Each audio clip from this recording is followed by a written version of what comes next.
ఇప్పుడే వస్తుందా? ఇప్పుడే వస్తున్నాం రా. ఇవాళ రాకెట్ల పండుగ మీ చెల్లెత్తది 100,000 పెట్టినాం అనుకున్నా ఇంట్లోకెళ్ళి వీక్తా. ఏయ్ అది వచ్చేదే సంవత్సరం ఒకసారి ఊక పెడతాం మనం ఊకొడితే నాకు అర్థం కాదు. ఇప్పుడే వస్తున్నావారా?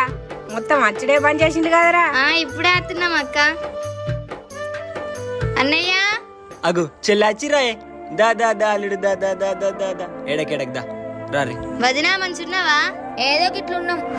పొలాలు నాట్లేసుడు అయినా అయిపోయినాయి. బావ మంచిగా ఉన్నాడా మరి? ఎందుకు రాలే మరి బావ? ఈ పిల్లగాడు అన్ని తీస్తుండేంది? ఏ పిల్లగా అన్ని ఎందుకు ముడుతున్నావు? ఇటీ అలా ఛార్జింగ్ కొడిచిపోదా? అన్ని ముడుతుండు అంత అవమానం చేస్తుంది. అన్నయ్య రాకడితో కూర్చోయి. సరేరా.